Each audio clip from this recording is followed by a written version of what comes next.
안녕하세요. 나건입니다. 이번 영상은 질문 답변 영상입니다. 살면서 느끼는 심한 공허함이나 외로움은 다 하나님을 못 만나서 그런 건가요? 이런 감정들을 억지로 안 느끼려고 하면 후폭풍이 밀려오던데 이건 마치 신이 저에게 공허함을 아주 제대로 마주하려고 하는 것 같이 느껴집니다. 피하지 말고. 그리고 나원님, 제가 궁금한 게 있는데 심한 지적 장애를 갖고 있는 분들도 진리를 얻을 수 있고 그래서 구원받을 수 있는 걸까요? 라는 질문입니다. 이 두 내용 다 성경책에 완벽하게 여기에 일치되는 내용이 있다기보다는 지금 현 시대를 살아가고 있는 대부분의 사람들이 느끼는 감정들 그리고 생활에서 느끼는 실제로 마주하고 있는 이런 모습들인 것 같아요. 살면서 느끼는 심한 공허함은 외로움은 하나님을 못 만나서 그런 건가요? 궁극적으로 답은 그쪽으로 귀결되겠지만 처음에 이 공허함, 무적행, 이 마음속에 뻥 뚫린 거 사실 이것을 다른 무엇으로 종종 채우거든요. 예컨대 태어난 지 얼마 안 됐을 때는 뭔가 엄마가 주는 사랑으로 메꿀 수도 있고 또 친구 사이에서 오는 어떤 우정으로서도 이 공허함이나 외로움을 메꾸기도 하고요. 그 다음에 또 학교를 이제 지나갔을 경우에는 성적을 막 좋게 받음으로써 성취감으로써 이 공허함이나 외로움을 또 달래기도 하고요. 명예죠. 그리고 이제 대학 갈 때도 이제 좋은 대학에 갔을 경우에는 상대적으로 수능 딱 끝나고 나서 합격 발표 전화가 왔을 때 아주 공허함이나 외로움이 채워지는 것 같죠. 그리고 약간 자본주의 사회에서 반드시 해야 되는 것들을 안 해도 되니까 편하죠, 일단. 그런 면에서 공허함이나 외로움을 덜 느끼게 된다는 거죠. 그러니까 그 당시 상황 안에서는 그 삶 속에 갇혀 있는 그 캐릭터 안에서는 그때의 외로움과 공허함은 방금 말한 이러한 상황들에 해당되지 않나. 근데 재미난 사실은 이것들은 또 그때 또 지나가면 또 생긴다는 거지. 공허함과 외로움이. 대학도 잘 나왔어. 근데 취업도 잘했어. 근데 이거 똑같아요. 취업하기 바로 전에는 엄청난 공허함, 외로움, 다른 친구들 빵빵 잘 나가는 거 보면서 비교하면서 내 마음에 외롭고 나는 왜 이런가? 신은 왜 나한테 이런 저주를 내리는가? 왜 나는 이런 집안에 태어나? 온갖 것들 피난 데다가 딱 붙는 순간 이런 것들 갑자기 다 해소가 되면서 공허함과 외로움에서 또 벗어난 것처럼 느끼게 되죠. 그럼 조금 지나면 이제 뭐 남자친구, 여자친구에서 오는 또 공허함과 외로움. 처음 딱 사귀게 되면은 나의 외로움은 내가 사랑을 못했기 때문에. 근데 또 사랑하다 보면은 무한 수레바퀴, 무한 궤도에 빠지게 되는데 처음에 그 뜨거웠던 감정에서 식어가는 그 어떤 사랑의 사이클 안에서 또 헤어지고 나면은 또 찾아오는 외로움과 공허함. 그러면 막상 딱 시작할 때는 해결이 된 것 같지만 끝나고 나면 또다시 공허함과 외로움에 빠지는. 그러니까 어떤 혹자가 말하든지 간에 그거는 매우 유한한 기간 동안에 인간의 욕망을 채워주는 그 정도의 수준이라는 거죠. 근데 이거는 누구나 다 경험을 하기 때문에 물론 그 당시 그 상황 안에 초창기에 있는 친구들은 절대 이해할 수 없는 말이고 지나간 사람들만 그래 그랬지 라고 동의하는 말이고 더 나아가서는 그렇다면 도무지 이 사무치는 공허함, 외로움은 어떻게 해결할 수 있는가 해서 답을 종교로 또는 철학으로 과학으로 빠져들게 되는 거죠. 해결 못하면 자살하기도 하고요. 물론 이제 다른 의미로 자살하는 인간들도 있겠지만 그러면 이 삶 안에서 왜 계속 이걸 느끼게 하시는가? 만약에 이제 기독교 가치관 안에서라면 당연히 하나님을 믿으실 것이고 하나님이 우리에게 복 주신다 또는 우리를 분명히 자기의 자녀 삼으시고 기쁘게 그리고 하는데 왜 우리에게 괴롭게 하시는가에 대한 질문은 안 할 수가 없죠. 근데 그 이유는 매우 단순하고 오직 한 가지 이유밖에 없습니다. 이 세상에 일어나는 모든 일들은 오직 하나님의 영화로움을 나타내기 위함이요. 하나님이 모두 계획하신 거다 이 말이에요. 이거에 대한 내용은 요한복음에서 눈먼 봉사를 갖고 수많은 사람들이 질문하죠. 예수님에게, 예수 그리스도에게 질문하죠. 저 사람이 눈먼은 누구로 인함이오니까? 라고 물었을 때 부모의 죄이오니까 그 자신 스스로의 죄이오니까 이런 식으로 묻는단 말이에요. 그러나 잘 생각해 봤을 때 그 뒤에 답변이 아주 기가 막히죠. 그 누구의 죄 때문도 아니다. 오직 하나님의 계획하신 바를 나타내기 위함이다.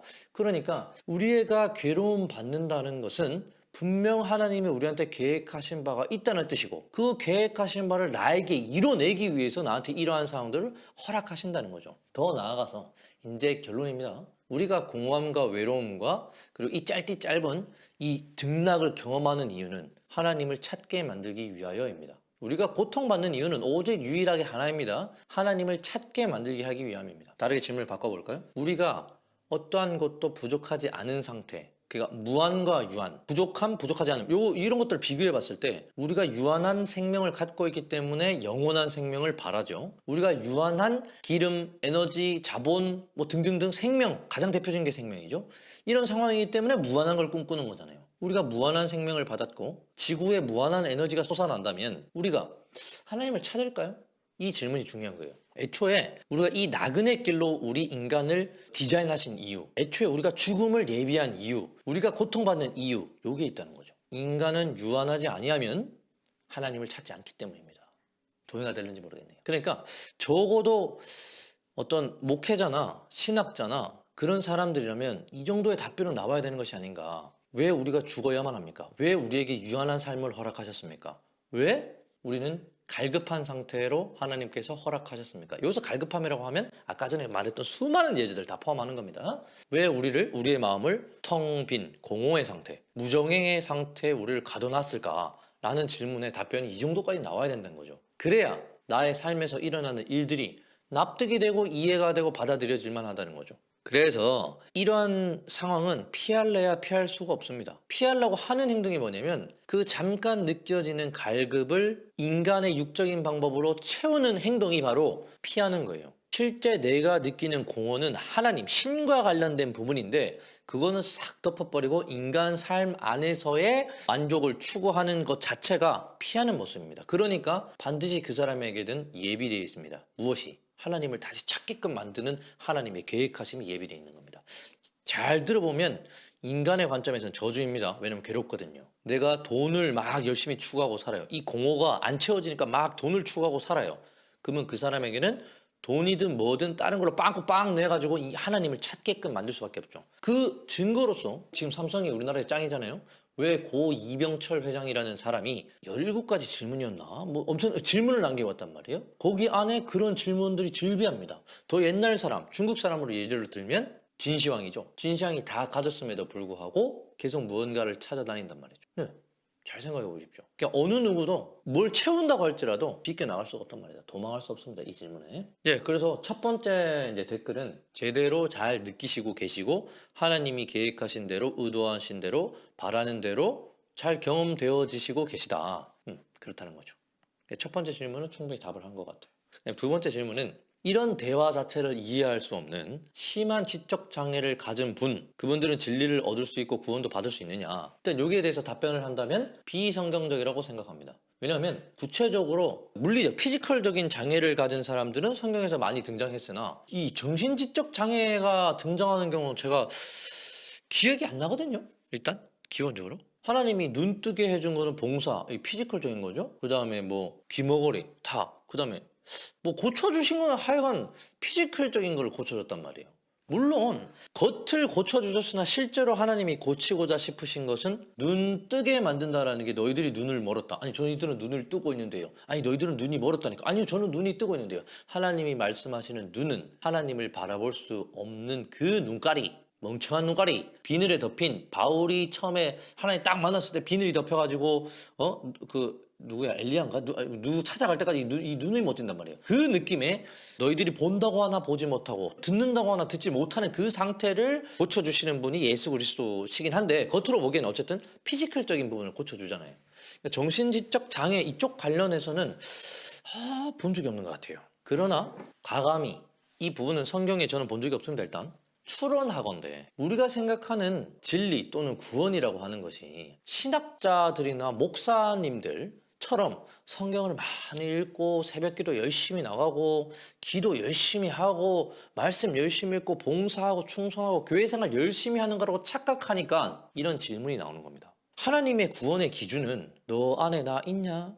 내 안에 너 있냐? 너랑 나랑 연합됐냐? 성령이 너 안에 내주하냐? 그러면 너 나의 자녀다. 그러니까 너는 나의 하늘 상급의 열쇠를 받았도다가 되는 거란 말이죠. 그러면 그 채점 기준이 하나님께서 우리를 구원하시고 하는 채점 기준이 마치 우리가 지금 세상사에서 경험하는 시험 쳐가지고 성경 시험 쳐가지고 너 알면 총과 이런 겁니까? 또는 죄의 기준에서 너 인생 동안에서 100번의 마음의 양심을 이제 테스트를 받게 되는데 그중에 80번 이상 통과하면은 천국 보내주고 20 그런 거냐고요. 분명히 그런 기준이라면 이미 하나님께서 성경 기준으로 99번, 100번 중에 99번을 지키고 한 번이라도 어기면 다 어긴다고 하셨기 때문에 다 지켜야 되는 거예요. 그 기준에 합할 자가 누가 있습니까? 그러니까 이 양적이고 계량할 수 있는 양적이고 지식적으로 하나님의 어떤 온전하심과 만남과 영의 만남에 관련된 내용을 지식적인 부분으로 인간의 기준으로 인간이 생각하는 구원의 관념으로 바꿔서 질문하면 이런 질문이 나올 수밖에 없다는 거죠. 일단 질문 자체가 전 잘못됐다고 봅니다. 질문의 답변은 그 지적 장애인이라는 분 안에 하나님이 계시다면 구원이요,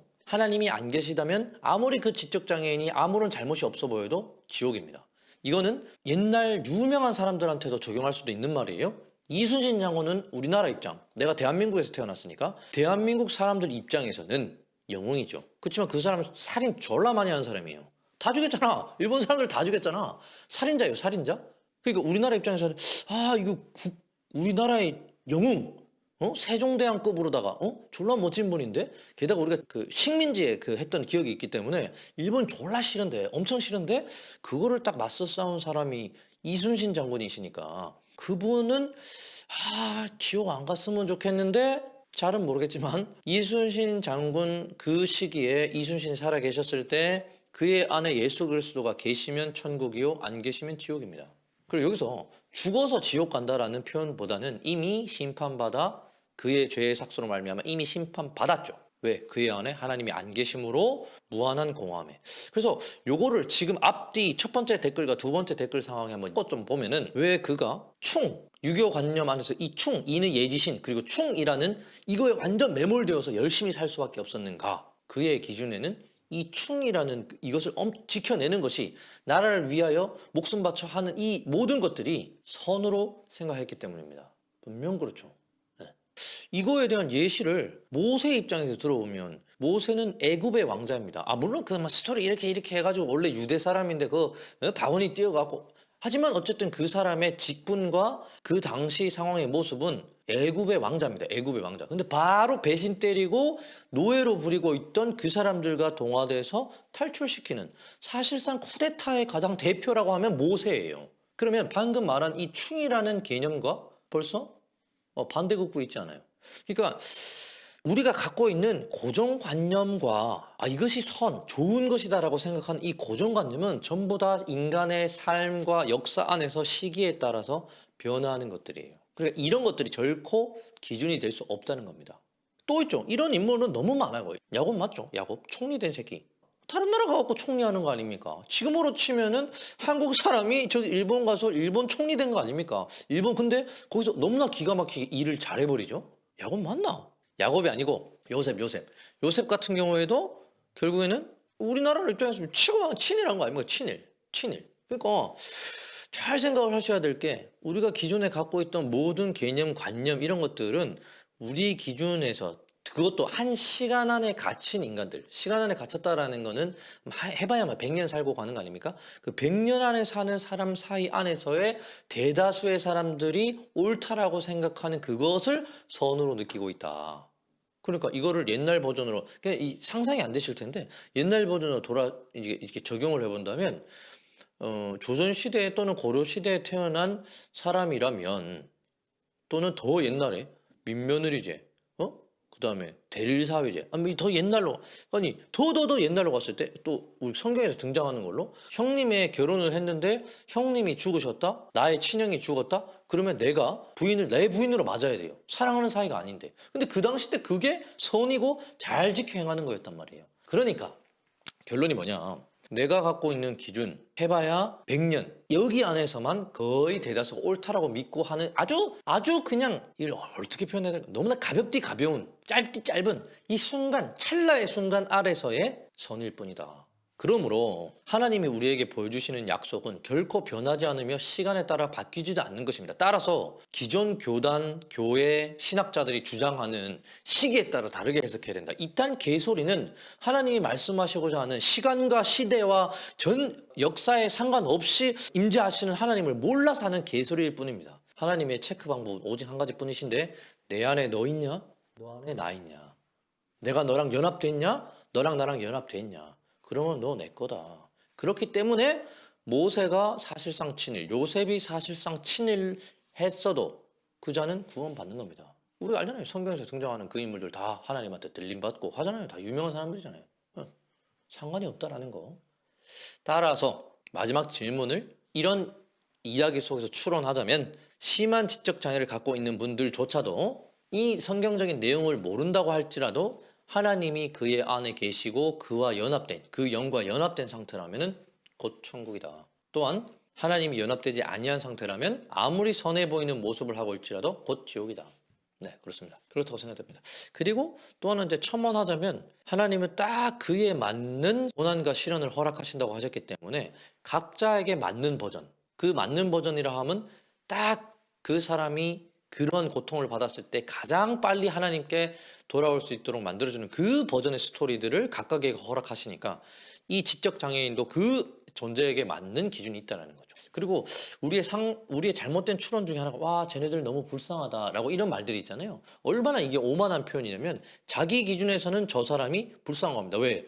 자기가 생각할 때는 마음대로 말도 못하고 의사표현도 못하고 생각도 못하고 이 세상에 있는 문명들을 누릴 수 없으니까 불쌍하다고 판단하는 것은 아주 만만한 착각입니다. 그들이 만약에 제가 지적 장애인을 상상해서 생각해보면 행복하다, 좋다, 이런 느낌이라면 누가 과연 불행한 삶을 살고 있는 겁니까? 세상 속에서 계속 비교하면서 씨발 망했다. 이 생 망이야. 이 생 족같다. 막 이런 상황에 있는 사람이 불행한 사람입니까? 아니면 좋다. 행복하다. 왜 때려?